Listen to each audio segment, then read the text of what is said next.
la creatividad tiene que ser alimentada de alguna fuente, ¿no? Algo te tiene que inspirar.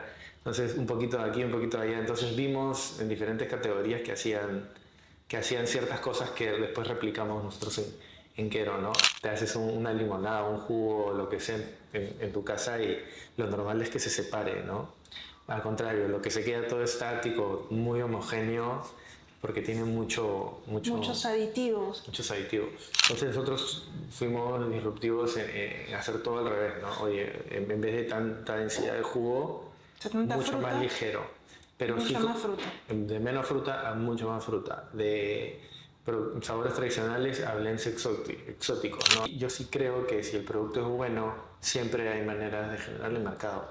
El problema es que no llegan a hacerlo ahí porque no toman las decisiones correctas, los pasos, ¿no? Es como un juego de estrategia, es un juego de estrategia, ¿no?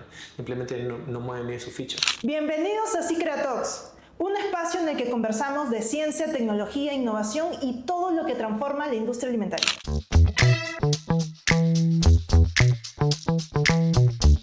Hoy tenemos un tema clave, marketing y construcción de marcas. Para ello tenemos como invitado a Augusto Barrantes, especialista en creación de marcas y productos. Bienvenido, Augusto. Por favor, preséntate.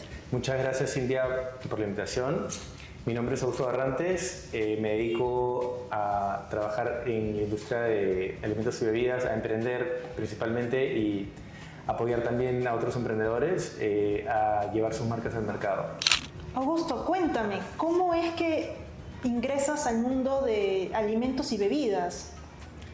Sí, bueno, yo empecé en esta industria más o menos 23 años, estaba estudiando en la Universidad Ingeniería Industrial aquí en Lima y me metí a un curso justo de ADEX, un verano que un amigo me comentó que hablaban sobre exportaciones y justo estaba empezando a sonar todo ese boom de productos, se estaban empezando a exportar materias primas.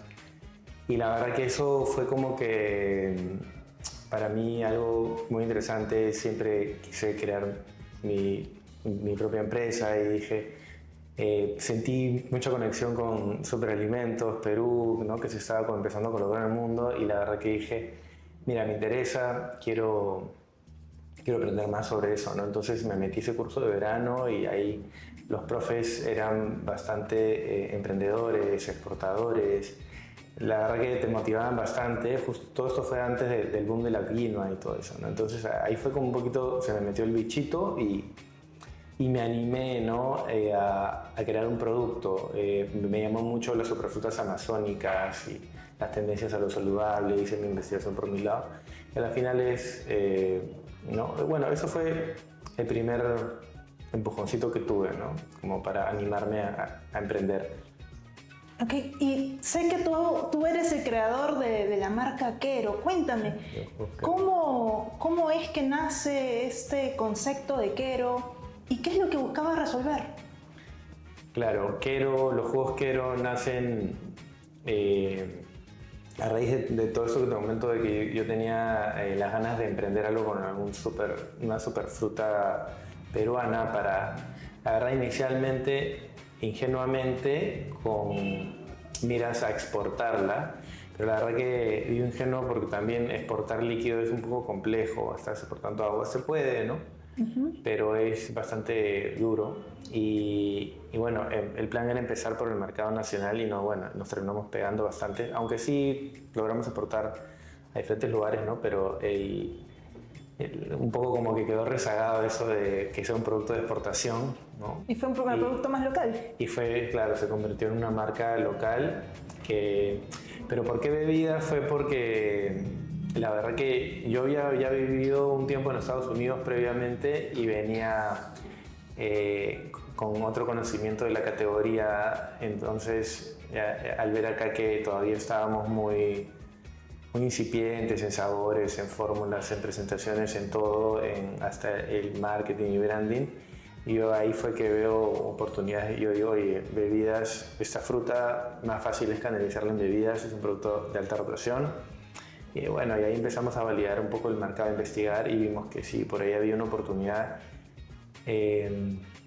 porque no existía nada así, no había nada alternativo, saludable, entonces el problema era que el consumidor, perdón que me fui por otro lado, el problema era que el consumidor no tenía opciones saludables en cuanto a bebidas.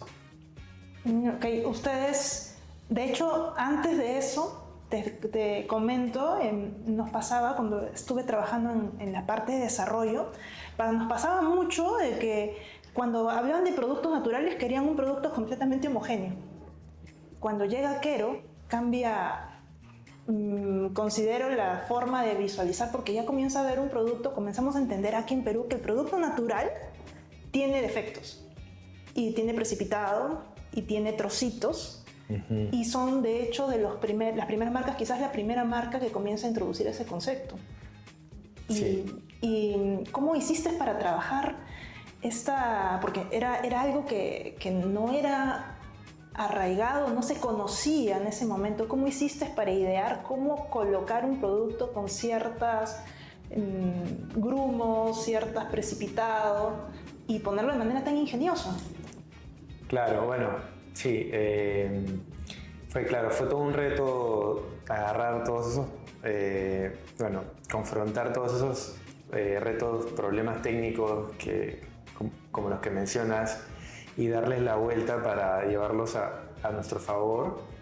Fue bastante ver lo que pasaba, porque ese es un problema que no era solamente nuestro, no era un problema que ya había pasado en otros países más desarrollados. Entonces, cómo lo estaban solucionando estos países. Entonces vimos un poco qué hacía Europa, qué hacía Estados Unidos, las tendencias, los nuevos, los productos los más innovadores y todo, que tenían características similares a Quero, y ahí se veía un poco diferentes opciones de la solución. Entonces, yo siempre pienso que la creatividad tiene que ser alimentada de alguna fuente, ¿no? Algo te tiene que inspirar. Entonces, un poquito de aquí, un poquito de allá. Entonces, vimos en diferentes categorías que hacían ciertas cosas que después replicamos nosotros en Quero, ¿no? Desde lo que me comentas de la precipitación, los materiales de empaque, por ejemplo, usar precinto. Nosotros empezamos a no usar precinto, los primeros en no usar precinto para la botella, porque se nos oxidaba. La humedad por el proceso se retenía mucho vapor de agua y se terminaban de oxidar las tapas. Entonces nosotros dijimos, oye, es ridículo usar tapas. En ningún lugar del mundo utilizan precintos, ¿no? Entonces dijimos, ya, hay que colocar en la tapa que no consumir si el botón está levantado. De seguridad, por algo hay un botón, ¿no? Entonces que mantiene el vacío. Y también fuimos los primeros en no utilizar precintos, y el supermercado decía, oye, querían devolvernos el producto, ¿no? Nosotros teníamos que explicar. Tuvimos varios retos, también con el Camu Camu, nadie conocía el Camu Camu. Bueno, en fin, hubieron bastantes retos con Quero.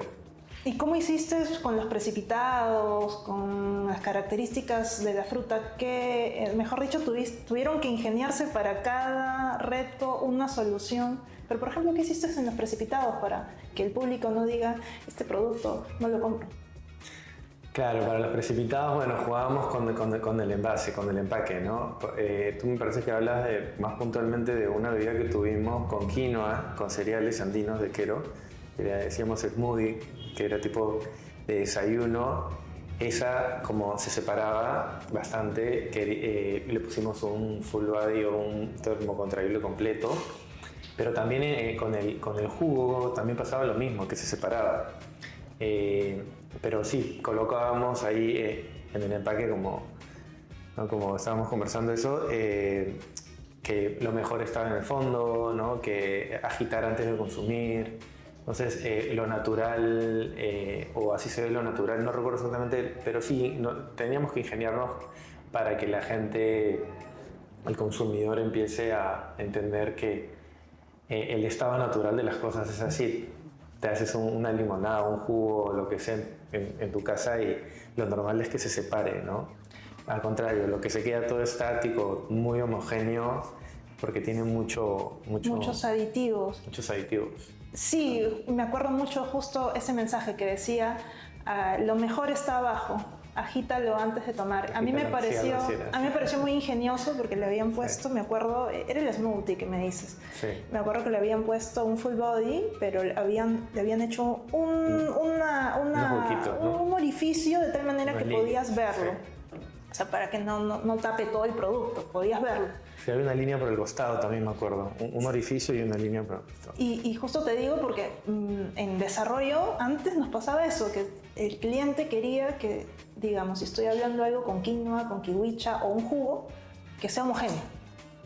Y creían que así era natural, que más bien si tenía defectos no era natural. Entonces por eso siempre a mí me quedó como que Quero hizo un cambio, porque a partir de eso el consumidor comenzó a aprender que lo natural es normal que tenga algún defecto. Y me parece que Quero de alguna manera se adelanta un poco a su tiempo o para el mercado peruano, o comienza con un mensaje completamente diferente. No sé qué.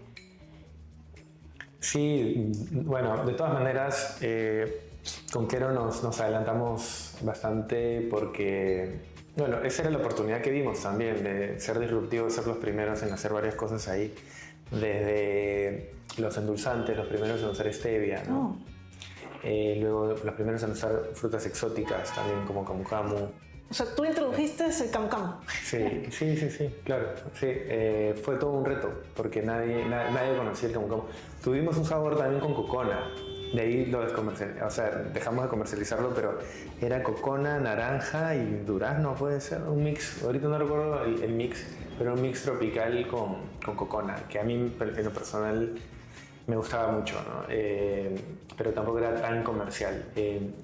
Por ejemplo, bueno, el mix más vendido era mango, maracuyá, camu camu. Y al camu camu entraba con un tema de superfruta, queríamos darle ese acento a la marca de superfruta.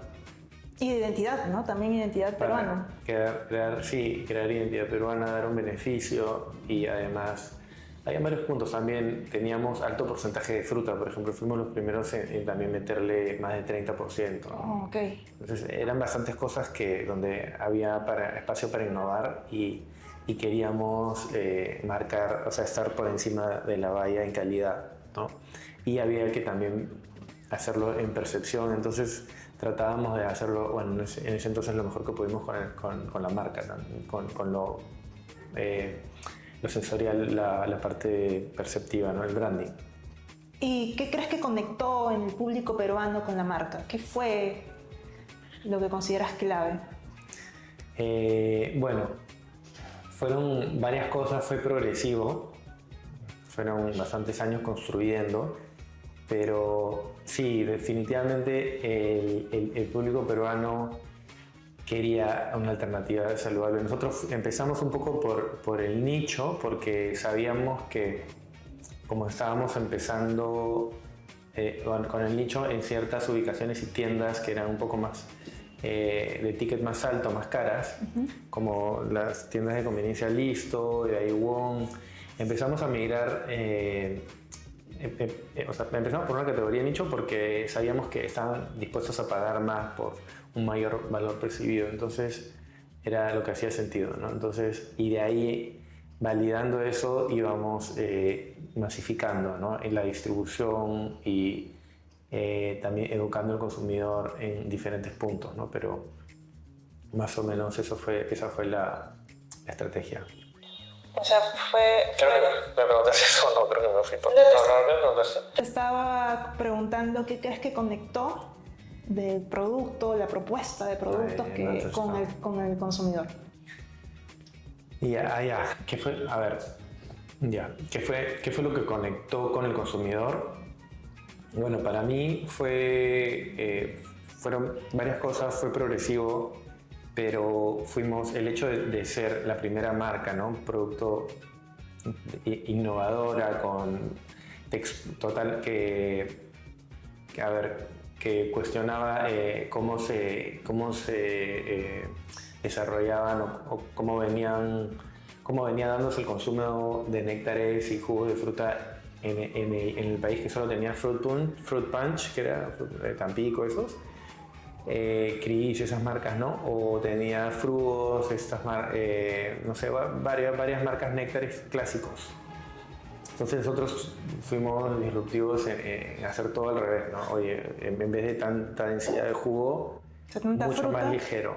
Pero mucha más fruta. De menos fruta a mucho más fruta. De sabores tradicionales a blends exóticos, ¿no? Del tamaño, o sea, prácticamente todo, ¿no? Entonces tuvimos oportunidad ahí. Yo creo que eso conectó con la gente. Oye, esto es una marca pequeña que está haciendo cosas innovadoras, diferentes. Yo creo que eso, además o sea, es un hábito, se genera el hábito, ¿no? Y compras recurrentes, generas tracción, y ahí empiezas a conectar, a crear marca con el consumidor, porque le estás resolviendo un problema que tiene, ¿no? Además, estás generando, considero que fue lo suficientemente atractivo el empaque para también jalar la vista, ¿no? Es un poco disruptivo, y entonces en la parte de percepción estabas conectando también con lo visual, ¿no? Además era un precio, me parece, correcto, accesible, ¿no? Era un poco más elevado que los néctares tradicionales, pero igual era algo todavía accesible. Pero como un gustito, ¿no? Para darte un gustito más saludable. Entonces fueron varios puntos que hicieron que el consumidor empiece a adoptar el Quero, ¿no? ¿Llegó a ser masivo? ¿Llegó a estar en muchos canales de venta? Sí. Porque me comentas que comenzaste por nicho y luego, me imagino, sector AB, y claro, luego lo extendiste. Empezamos por nicho, sí, y luego nos expandimos súper, sí, a todos lados, a nivel nacional, sí. Me comentas que llegaron a exportar. Tu sueño inicial. ¿El qué? Tu sueño inicial. Sí, se dio. Donde más exportamos fue a Chile. Se exportaban bastante a Chile. Y a Estados Unidos. Al final, antes de vender la marca en el 2017-18, por ahí, empecé a exportar a Estados Unidos. Yo mismo me encargaba de abrir ese canal, ir allá, salir con los vendedores en el canal latino primero. Pero sí, se exportó, ahí exportamos también los smoothies, y ahí un poco que yo empecé a conocer el canal americano, ¿no? Esa fue mi primera experiencia conseguir un distribuidor allá, ver cómo se comportaba el canal. Empecé un poco con el latino, un poquito del canal americano también, mainstream, masivo, y ahí también vi oportunidades para otros proyectos después. Pero sí, se logró exportar, ¿no? Se logró exportar bastante. También hasta Europa mandamos contenedor, sí. Y me imagino que de entre los mayores retos habrá estado el transporte, porque era empaque de vidrio, si mal no recuerdo, tus productos. Sí. Entonces me imagino que el peso del producto y el contenido de agua era lo más complejo en el coste, me imagino, de exportación. Claro, tenías un flete alto, tenías alto riesgo de que se rompa el vidrio, pero tendríamos buenas bandejas de cartón, todo bien apilado. Ya habíamos aprendido también de de otras experiencias a nivel más pequeño, paletizando y moviendo cargas. Ya teníamos cierta experiencia también. Entonces, sí daban los números. La verdad que cuando lanzamos en New Jersey y parte de Nueva York, justo antes de vender, me acuerdo que había que hacer bastantes degustaciones, harto demos, porque allá nada funciona sin empujar la marca, ¿no? Entonces, bastantes activaciones. Sí, harta activación. Tuvimos un buen resultado, no fue increíble, pero fue bueno, lo suficiente como para que podamos aprender, y me acuerdo que hicimos bastantes cambios para el empaque, bastantes aprendizajes. Lógicamente no iba a estar el producto perfecto para un canal nuevo, hay que condicionarlo, pero tuvimos buenos resultados y buen feedback para hacer los cambios. Ya los íbamos a hacer para ir en la segunda ronda. Ya teníamos el interés de otro contenedor, pero bueno, terminamos vendiendo la marca, pues, ¿no? Eso ya se quedó en stand-by. La recordada marca Quero, en los orígenes, ¿no? Bueno, ahora sigue existiendo. Augusto, ¿y cuál dirías tú que es el aprendizaje que te llevas de tu experiencia con este emprendimiento Quero? Bueno, el gran mensaje para mí es de que las cosas se construyen de a pocos con tiempo, con una buena planificación, mucha constancia y sobre todo validación antes de escalar. Tienes que ser muy bueno validando antes de llevarlo a un formato o a un canal más grande. Entonces, sí es muy importante que valides en pequeño primero, ¿no? Antes de escalarlo. Ese es el gran aprendizaje, que yo he tenido otros emprendimientos donde no he validado muy bien y me he dejado llevar, ¿no? Tal vez por esa sensación como Emoción, la intuición de que por esa intuición de que esto es lo que necesita el mercado, y a veces como tú dices te adelantas mucho, como estábamos conversando hace un rato sobre otros productos que a veces no es el momento para el producto, ¿no? Entonces por eso es clave, muy clave realmente validar, ¿no? Cuando te refieres a validación, te refieres a una validación de mercado. Validación o mejor dicho, de todo, ¿no? Técnica de mercado. Sí, algo, ¿no? Lo que se llama Product Market Fit, ¿no? Por sus siglas en inglés, ¿no? Hacer que el producto calce, esté listo para encajar bien en el mercado. Ok, o sea, cuando te refieres a Product Market Fit, te refieres a que el producto vaya preciso para el mercado de destino, es decir, que digamos Quero empalme con New Jersey en las características, a las necesidades y a los N atributos que te pide ese mercado. Claro, esa es una forma de verlo también, pero en general para cualquier lugar en donde lo vayas a lanzar, o en general para el lanzamiento, es como que es un punto básico en el que te tienes que enfocar mucho, porque si tú te mandas así con un producto que tú solo piensas, ¿no? Como el sesgo del emprendedor, ¿no? De que mi producto es como mi hijo o mi mascota, no sé, que es lo máximo, ¿no? Y está súper sesgado y no validas eso en el mercado. Entonces, tu producto, la verdad que no creo que vaya... O sea, bueno, esa es la razón por la que la mayoría de las marcas quiebran, ¿no? El 90% de los emprendimientos en industria de alimentos o más fracasan, ¿no? En el corto mediano plazo, porque no son sostenibles, porque tú puedes tener un producto que tú crees que funciona y que tal vez es rico y todo, no sé, que está bien diseñado, lo que sea, pero mientras lo estés empujando con marketing y todo, tal vez puede que tenga ventas con promociones, degustaciones, pero le quitas eso y el producto se va a caer, la venta se va a caer. Entonces, y ahí es cuando esas marcas, esas empresas caen. Regresando a lo que me dices, Product Market Fit, porque no tienen un buen Product Market Fit, o sea, el producto tiene muchas fricciones para que el consumidor lo adopte naturalmente, ¿no? Porque lo que haría sentido es de que si el producto tuviera el precio correcto, el empaque correcto, el gramaje, el diseño, las texturas, las tipografías, los sabores, todo está bien hecho, todos estos puntos de contacto están bien diseñados y bien validados, entonces ya por sentido común, por la naturalidad del mismo consumidor al que le estás hablando, ¿no? Porque también depende de tu producto a qué tipo de consumidor va, ¿no? Entonces, si todo esto está bien hecho, naturalmente cuando se encuentran en ese momento, ¿no? De producto consumidor, se va a dar la transacción, o sea, digamos, van a hacer un match. Naturalmente, van a hacer match, van a encajar bien, ¿no? El fit, va a haber un buen encaje. Sí, y es muy cierto, muchos productos, digamos, yéndonos a la categoría de bebidas, en las aguas saborizadas, ¿cuántos años? Yo no sé si debe ser desde el 2010 que veo aguas saborizadas, varias, y el concepto simplemente no era aceptado por el mercado. Y recién vemos con San Luis hace 2 años que las aguas saborizadas con gas están siendo aceptadas, porque hemos visto varias.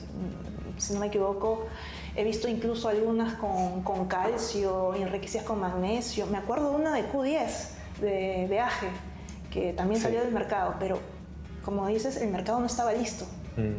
Entonces no había del todo un product market fit. Claro, se hacen muchas, se asumen muchas cosas, ¿no? Eso es un gran error de la industria, de los emprendedores. Yo he estado ahí más de una vez también asumiendo cosas, pero ese es uno de los más grandes aprendizajes, no solo en Quero, en varias operaciones. Claro, no asumir nada, ¿no? Ese es uno de los errores más comunes. Que la gente asume que no, que esta es la tendencia, que las cosas van por aquí, esto está pasando en Europa, esto está pasando en Estados Unidos, o en Medio Oriente, qué sé yo. Entonces, pero siempre hay que llevarlo a la cancha, validar en pequeño y antes de escalar, ¿no? Augusto, y cuéntame, hablando, hemos estado conversando de estos temas, ¿cómo resumirías los mayores errores que cometen los emprendedores en sus inicios? Bueno, los mayores errores que se cometen, que también he cometido, bueno, justo lo que estábamos hablando también tiene que ver con asumir cosas, ¿no? Pero más que todo que no tienen un proceso completo, ¿no? No solo de validación, sino desde el desarrollo del producto. Porque a veces, a ver, tienen una muy buena idea, incluso el producto puede ser muy bueno, ¿no? Ahí los contratan a ustedes para que el producto asegurarse que sea bueno, pero ahí llegas hasta cierto punto, ¿no? Entonces, ahora ya tienes un producto, ahora todo en el mercado es percepción. Y si tu consumidor, o sea, primero que el consumidor no te va a dar ni más de 1 o 2 segundos, si es que te logra ver en góndola o en alguna publicidad que pongas, depende de qué canal estés vendiendo, no te da más de 1 o 2 segundos, ¿no? Eso ya está comprobado. Entonces, esta parte, crear esta conexión con el consumidor, ¿no? Requiere mucho trabajo y muchas veces no le ponen el énfasis correcto, necesario, porque le ponen mucha cabeza, mucho tiempo al producto, al desarrollo, pero no la parte de comunicación que genera la percepción, que amplifica todo esto, que va a decodificar el consumidor, ¿no? Que va a entender en 1 segundo o 2 que el atributo más importante de ese producto, pero no solamente porque lo va a leer, sino porque los colores se los dicen, porque las tipografías, la forma, los dibujos, es toda una ciencia, ¿no? Y es mucha psicología, entonces hay que saber armar eso, ¿no? Muchos dicen, oye, contrata un diseñador, me hace un empaque bonito, que estos colores están de moda. Eso no tiene nada que ver, ¿no? Esto va mucho más allá, es un tema bien psicológico, ¿no? Y tienes que tener experiencia en eso, ¿no? Tienes que ser bien minucioso en estos detalles. Entonces ya tienes buen producto, logras, según tu audiencia y todo, logras armar una buena identidad de marca que la transmites en una buena identidad visual, buen empaque, y ahora hay que amplificarla también con una buena estrategia de marketing. Son bastantes cosas, ¿no? Entonces hay que tomarse su tiempo en hacer todo bien. El error típico del emprendedor para mí es que hace una bien y piensa que ya está. Se emociona y ya está listo para ir al mercado, ¿no? Y no, pues. Sí, muchas veces lo que nos encontramos en experiencia es que los conceptos de producto no están del todo adecuados. Entonces, si comenzamos con un concepto que no está sólido y como me dices, alineado al mercado, también se desarrolla un producto que, pues, al fin y al cabo no necesariamente va a ser lo ideal para hacer una buena comunicación, una buena atracción y al fin y al cabo escalable. Exacto. Sí. Yéndome en este sentido, hay muchos proyectos bastante interesantes, sin embargo no llegan al mercado. ¿Qué crees que les está faltando? Bueno, esto que estábamos conversando, creo que un plan sólido, ¿no? Y conocer las diferentes rutas del camino, que bueno, a veces no las visualizan porque no tienen la experiencia en el rubro, qué sé yo, son emprendedores nuevos, ¿no? Y o sea, si me preguntas por qué no se están mandando o por qué no les está resultando, ¿a qué te refieres? A ver, digamos, digamos, hay productos peruanos que lanzan, sin embargo no logran ser adoptados por el público, o incluso trabajos de investigación muy interesantes, pero que no logran llegar adecuadamente al mercado. Creo que puede ser por comunicación, puede ser porque no es su tiempo. ¿Cómo lo ves tú? Exactamente, sí, como hablábamos, como justo te dije ahora, es un tema de que no hacen un buen, o sea, no completan todo el proceso, no tienen no solo el product market fit, sino la buena estrategia o sea, no solo la validación del producto, sino también no tienen una buena estrategia de lanzamiento, no conocen de estrategias también de escalamiento de anuncios, de marketing. O sea, como te decía, ¿no? Normalmente se fijan en una de las cosas, pero no en todas. Entonces, solamente tienen cierto porcentaje cubierto de eficiencia en su proyecto. Entonces, no pueden culminarlo porque no está completo, ¿no? Entonces, simplemente por eso, ¿no? Porque yo sí creo que si el producto es bueno, siempre hay maneras de generarle mercado. El problema es que no llegan a hacerlo ahí porque no toman las decisiones correctas, los pasos, ¿no? Es como un juego de estrategia, es un juego de estrategia, ¿no? Simplemente no mueven bien sus fichas, ¿no? Normalmente es eso, falta de experiencia ahí. Sí. Nos focalizamos en, digamos, nuestra fortaleza y no vemos los demás ítems necesarios. Exacto, el emprendedor o en este caso estas empresas tienden a minimizar, a restarle importancia a varias cosas que son muy importantes, ¿no? O sea, no solo el producto, sino hay muchas partes que... La distribución, la producción... Sí, finalmente una sola estrategia, pero pegarte bien a ella, ¿no? No tienes que hacer todo bien, porque no tienes que estar en todos los canales, no tienes que estar en todas, hacer todo, ¿no? Que muchas veces también es otro gran error, que quieren hacer todo. ¿Qué me ha pasado? Quiere estar en todos los canales, quiere estar en todas, ¿no?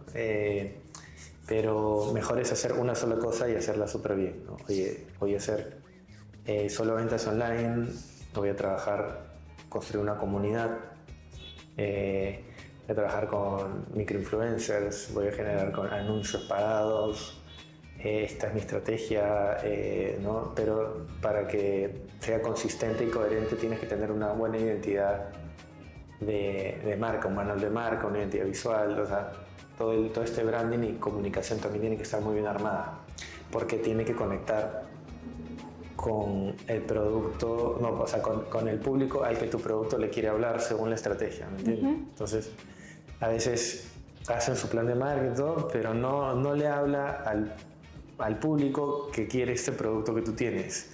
Le habla a otro público o le habla a todo el mundo. Si le hablas a todo el mundo, no le hablas a nadie. Entonces, toda esta parte es muy delicada, ¿no? Ese es el principal problema. Ok.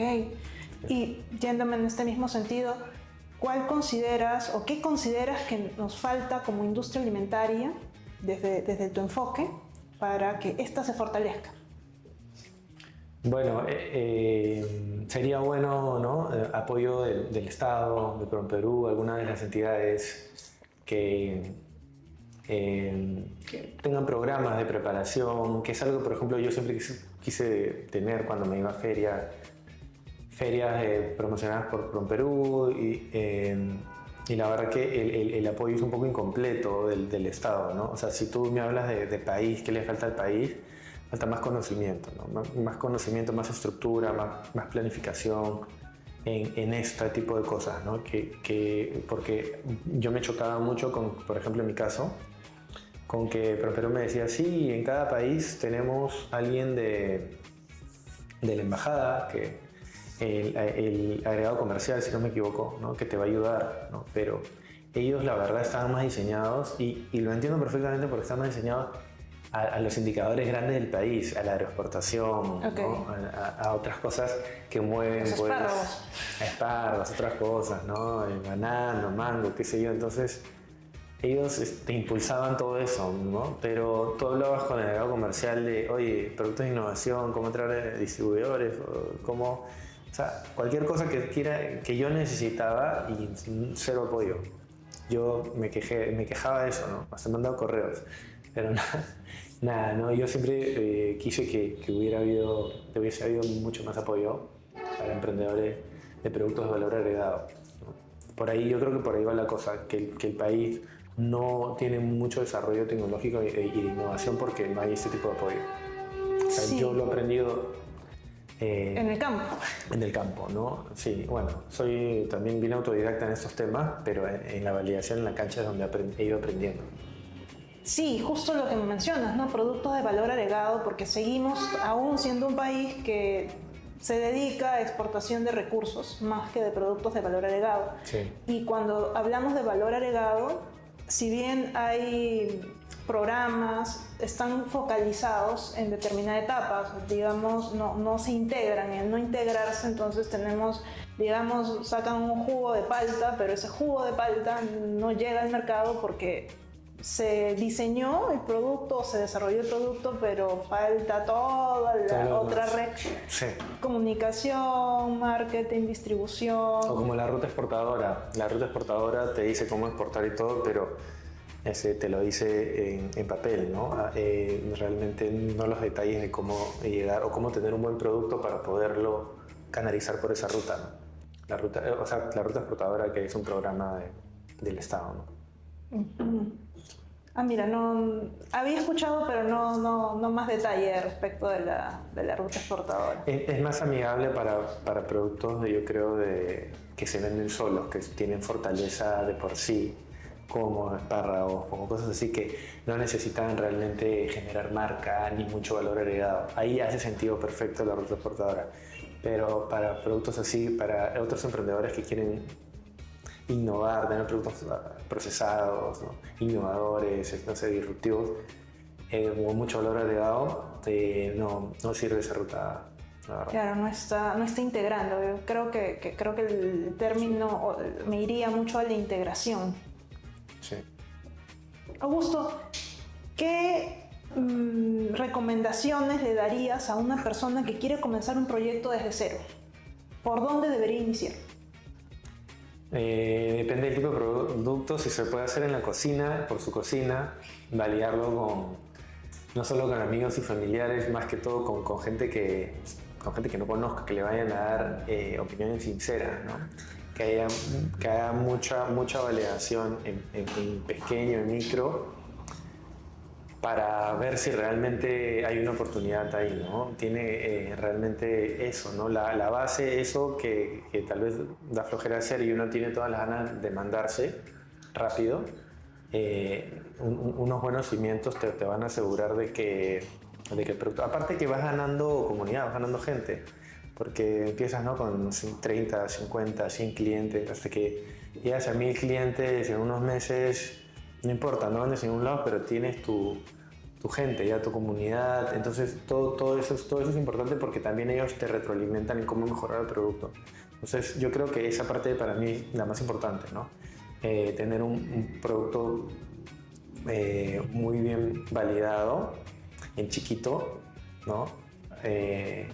Para luego ya amplificarlo con un buen desarrollo de marca, ¿no? Que esa parte ya es otro mundo, ¿no? Pero con un buen producto y una buena marca ya ganaste, ya. O sea, bueno, hay más cosas, pero por lo menos ahí... Es un buen cimiento. Muy bueno, sí, producto y marca, un buen producto y marca, sí. Augusto, sé que has trabajado tanto para marcas de Latinoamérica como de Estados Unidos. Cuéntame, ¿qué diferencias has encontrado entre estos dos mercados en el posicionamiento de las marcas? Sí, claro.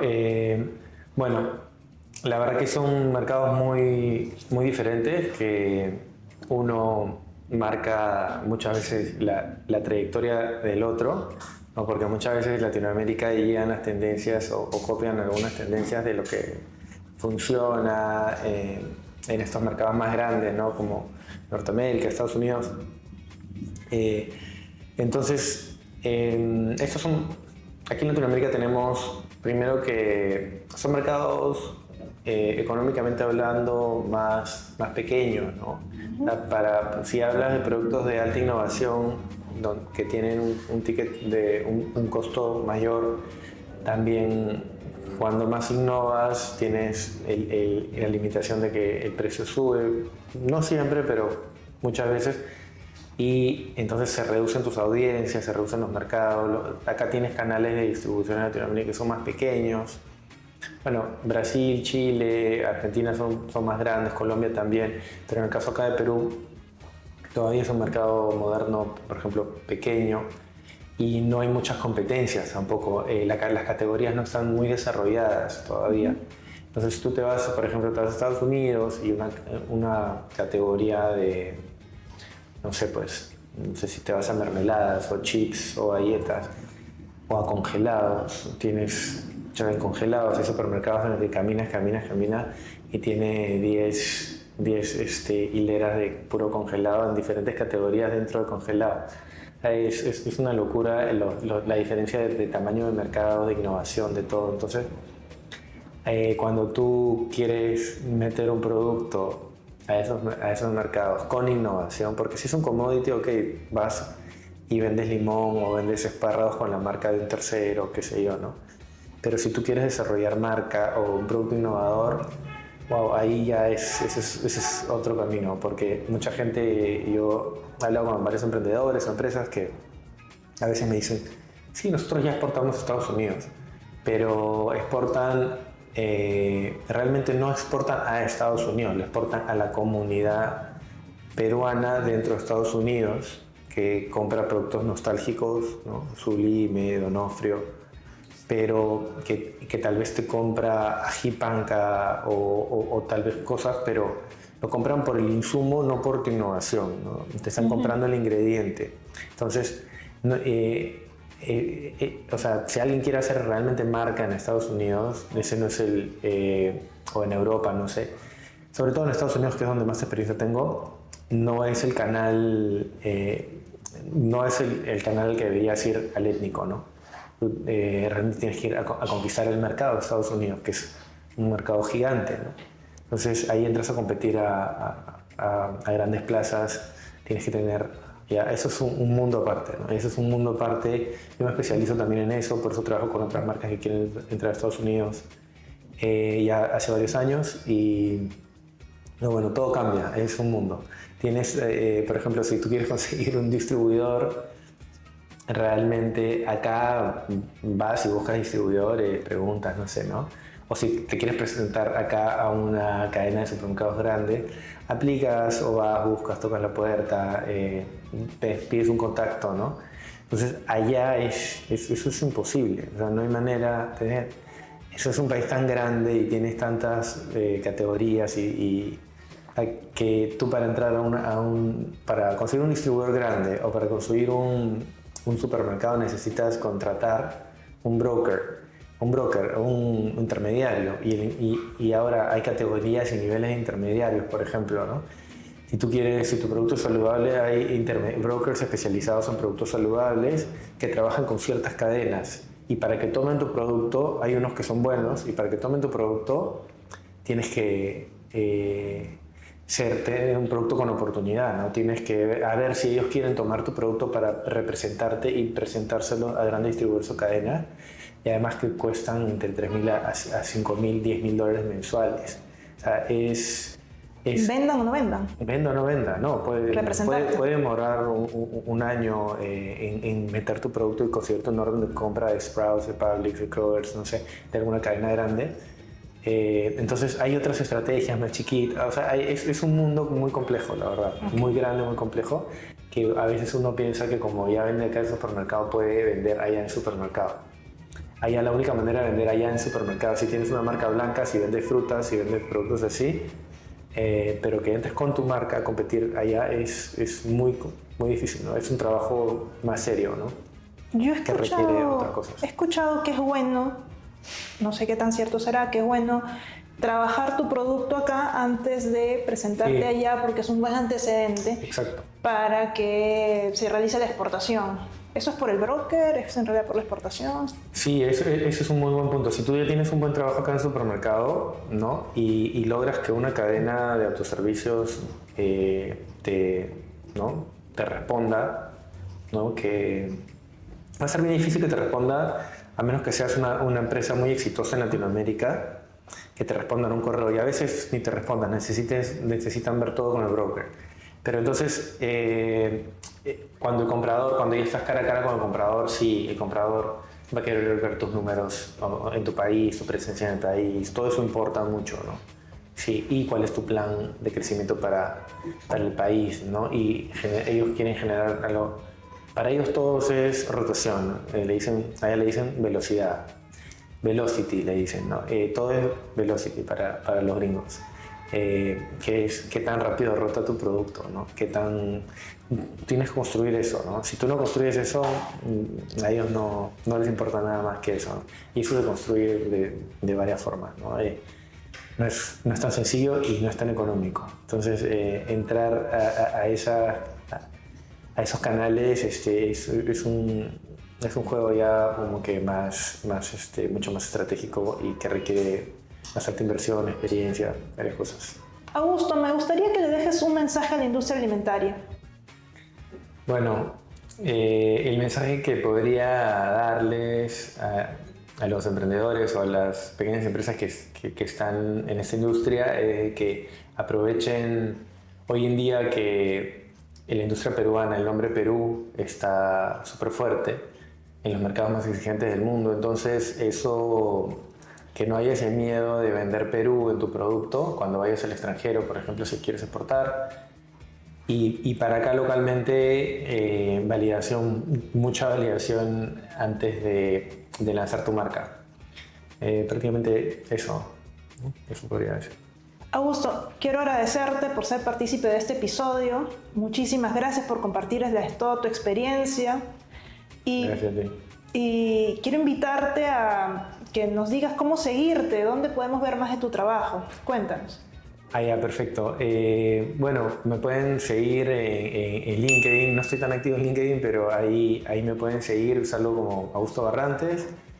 Y también he empezado hace poco mi marca personal con un canal de YouTube, así que también como Augusto Barrantes me pueden encontrar por ahí. Tengo una pequeña agencia, que es como un estudio creativo donde ayudamos y acompañamos a estas pequeñas empresas o emprendimientos a lanzar sus productos, ya sea acá en Latinoamérica o Estados Unidos, a crearlos, a darle toda esta parte que falta, ¿no? de marca, de posicionamiento y de estrategia. Así que si les interesa también ubicarnos, la marca, el nombre del estudio se llama Cabina Launch, como el lanzamiento.